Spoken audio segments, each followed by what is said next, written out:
Hi, welcome back to the A&S Way with me, Sel and Ant. And today we are going to do an update for you whilst we are in sunny Mexico. And it is sunny at the moment because earlier this morning it was not sunny, it was grey and it was pouring down with rain. We've got a video that's either just come out or will be coming out where you'll see how grey and dark it was. But like with most tropical places, where we are in Mexico is the Caribbean side. So there's a tropical storm that lasts maybe a couple of hours, if that, and then it gets sunny again, so it's really nice. We thought we hadn't done an update for a little while, so we thought we'll just update you on just life in general. And the first thing that I thought I'd update you all on is that we finally submitted our green card application. How long was the process? 6 months? No. It's months. It's been a long time. And I wouldn't say that's normal, by the way. What impacted our application was partly me being slow in that the attorney really wanted super detailed paperwork in what my role is, the structure, the background on my direct reports, and that in itself took me a long time. But then in between that, I changed roles, which then affected the petition that they had to put together. And because they've gone through this process for other people, they were quite quick in handling that, but it did mean they had to change the description of what went in that petition. But in the end, that took a good few months for them to file. And I was also affected by the fact that with my company, because there's lots of people that have been affected by the pandemic and genuinely been stuck in other countries, they took precedent over my green card, essentially, which makes sense. If I was somebody stuck in another country, I would expect that the company would prioritise me over someone's green card. But it did mean that it took longer than normal. But it went in on the 1st of December, just after Thanksgiving. And so it's a two-part process. So that was the green card application, the petition, and now we're filing for what they call the adjustment of status, which sometimes they can do at exactly the same time. But if we had done that, it would have meant that it would have taken longer to submit everything. So they've got the green card application in, we've got our receipt number for that, so we can track that. And they think it's going to take, current wait times are 10 months to 12 months currently. So we will see, which is not bad. It's actually come down from what it was months ago. And now we're going through the application for adjustment of status. So that means whilst your application for your green card is pending, they can put you onto that status with a work permit and travel permit. So that's what we're going through now, and hopefully we should submit that in the new year at some point. But again, they're now waiting on me, essentially. This is all information about our birth certificate, where we were born, our parents, passport, travel, all of that, and it's just taking time. In terms of my work permit, that hasn't come through yet, so that's been 7 months, I'm not sure. It's been a very long time. However, we did mention in another video, there's new legislation that makes it legal for me to work as a spouse of an L1 while I'm on an L2. However, there is no way to prove that. And the people in the government are trying to come up with a way that allows them to show that you're legally allowed to work. So until then, I can legally make money, but I can't prove to somebody that I can legally work, which is a hassle in and of itself. It makes a lot more sense because the spouses of an L1 should always be able to work. It's of no benefit to anybody, that person or the country, us not working. You're a burden to people. So hopefully they'll resolve this issue by, we're hoping around March. There was some talk of March. There was some talk, but who knows? We're still waiting. Ant's permit should come through. I had predicted December, which is clearly not happened, unless it's arrived in the time that we've been out here, which I doubt very much. But the good thing is we still have reasonably good income from our properties, and I am absolutely set and convinced I'm going to be a crypto millionaire this year. I never ever, not this year, sorry, 2022, I never make any New Year's resolutions or predictions or life goals. I have like long-term goals, but I never say something. But I'm pretty sure 2022, I will have made our first million in crypto. Bring it on. Yep. More than happy for him to become a crypto. Then who needs work? In other news, some of you may remember that we had both applied for our driving licenses and and got instantly rejected for his driving license. We don't actually understand why. We think it had to do with the EAD. Yeah, fairly confident it was the EAD. That was that, but mine should have gone through. So I passed my test in early September, and I should have got my license within a couple of weeks to a month. I've been contacting the DMV, and whilst my license hasn't been cancelled, because I can log in and I can see my license number and I can see it's still active, they have not issued me with a state ID and driving license yet, and it's because of the hold up with the federal government. Something to do with my visa. I think it's Ant's fault. Potentially, and we know the process because the friends that we've made here who are from Asia, well, Australia, Asia area, yeah, that area, around there, that part of the world. They did, or he did his test after you. Or a week before. Maybe a week before mine. And got his license, and he's on the same visa type. But for us, and when you contact the DMV, they're like, we can't do anything about it. It's exactly the same as what happened to me. This now sits with the people that do immigration, what are they called? UCSIS, whatever they're called. There's nothing we can do, and because they don't talk to each other, we can't get any information. All you know is your license is either cancelled or just pending, and that's it. It could be a day, a year, 10 years, because nobody lets you know. That's it. And for me, I can get a driving authorization form, but they said it's actually pointless. You might as well just continue driving on your UK license. It's a bit annoying because we wanted the state ID for all the local discounts that you get, and also just to have a state ID, but I have no idea. And I know now as well with the green card application, it's going to affect the driving license as well. So They'll probably cancel it. Yeah, so I've given up on that. Next up is the house build. It's kind of no news, but I guess no news is good news. We've been back to the site.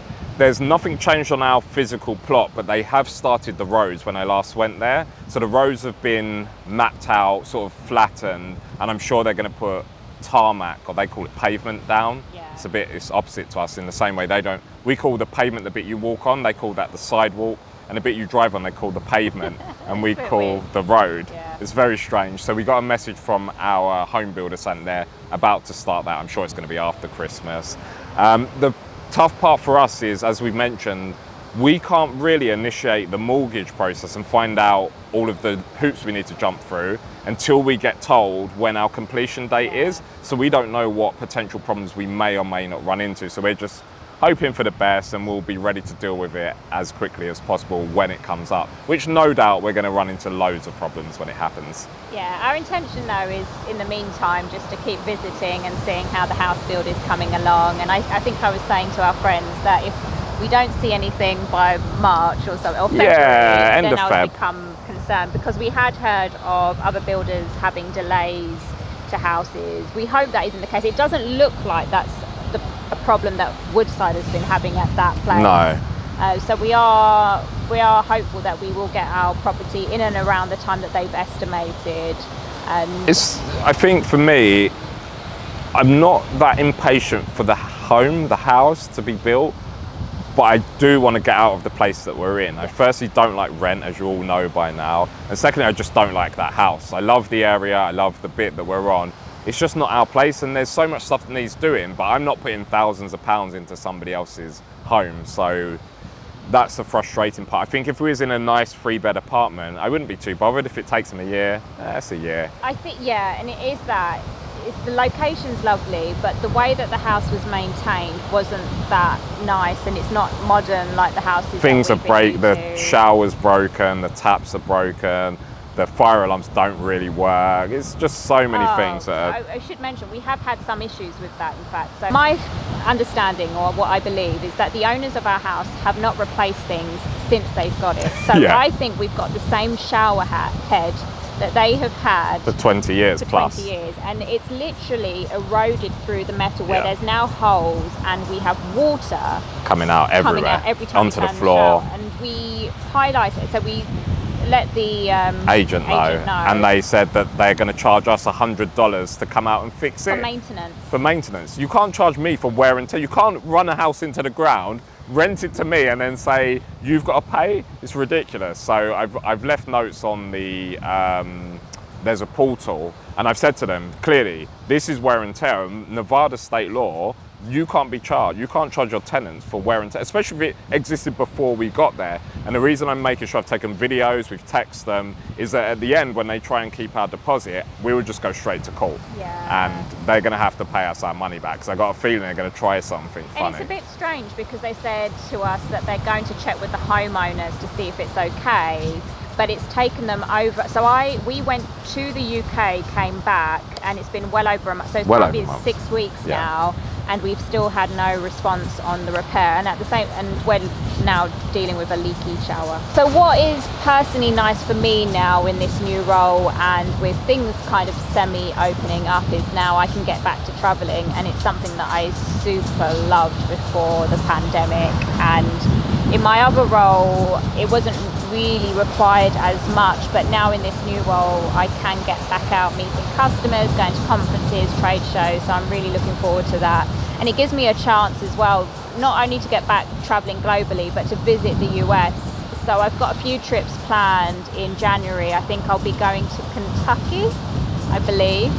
I'm not sure, that's still to be confirmed, but I've got Charleston booked in South Carolina. This is where my geography, I think my geography of America isn't bad, but I'm learning slowly that I'm having to check where all these places are. So I'm going to Charleston in the end of January. So if any of you know about Charleston, if any recommendations, and you think I should spend an extra day or two there visiting, let me know, because currently I'm just planning to go there and leave. But if I should be spending more time, let me know. And then in March, I've got another conference in Orlando. The plan is, with the trips that I have, where we can make the most of it, if I'm going there anyway, if we can extend it at the beginning or at the end, Ant will join me. And it gives us a chance also to see the US as well. Yeah, for a slightly reduced rate. Slightly because they pay for your flight. Everything else we'll have to pay yeah, for. Exactly. Vegas weather in the winter is cold. Very, very cold. Too cold for me. So I think when the market cools down a little bit, the housing market, and we've moved in, I think we'll look to buy somewhere in Florida. I'm not too concerned whether it's super close to some of the really big attractions, just somewhere you can go in the winter, like old people, fly over there, spend a good few months across the winter months. Just when it drops below 10 degrees C, and then till it comes back over 10, I think we'd stay there. And then for the rest of the year, we would probably rent it out, Airbnb the place. But I don't want to be anywhere cold for the winter anymore, and it's way too cold for me. It has, I will concede. It does get chilly, cold, not chilly. It's cold. not chilly, it's freezing. I've had my gloves, my hat, my scarf out. It's not UK cold, or as cold as Canada and but it drops to -3 overnight, and you can get up and from 5 till maybe 9, 10 o'clock, it can be 0. So that's as cold as you'd ever want it. But it's deceptive, and I think I may have mentioned this on another video. It is very deceptive because the sun is usually shining every day. You don't expect it to be that cold. Yeah. And that's the thing that's caught me out the most in Vegas. So those of you who are thinking about moving to Vegas for the heat, there are at least 2 months of the year, we'll see how long it turns out to be, where it's going to be cold. And our final update? Just something I've noticed. So we've been in Vegas now, I think 10 months, Yeah, 10 to 11 months. Coming up to 10 to 11 months now. And what I've recognized is just the amount of things that you can do, the restaurants, the activities. And I recently had a team meeting and I wanted an activity, and it was just so easy. There was so many. The problem was there's so many choices. There was like these climbing things, there was Top Golf, there was escape rooms, different types of escape rooms. There's always new restaurants opening. I just find that that's what's great about Vegas, and it's whether you choose to go on the strip or you want to be away from the strip. There is a lot to do, and it's one of the things that I'm definitely appreciating. Whether you want to just spend your time at home with your pool and be relaxed, or go for a walk, or whether you want to have some activity, go out, there is always something to do. Just not the beach. Yeah, there's no beach, but it's only an hour flight. Yeah, exactly. But yeah, we're both still loving being in Vegas. We don't know it's the perfect place for us. I don't know if that exists, but it's definitely somewhere we're genuinely very happy to be in. Yeah, I think so. I was going to say, and even though we're in Mexico now, we are happy to be going back to Vegas. Yeah, that's very true. Even with it being so cold. Anyway, hopefully that's been a enlightening catch up from a different location. Hope you've enjoyed. Thanks for watching.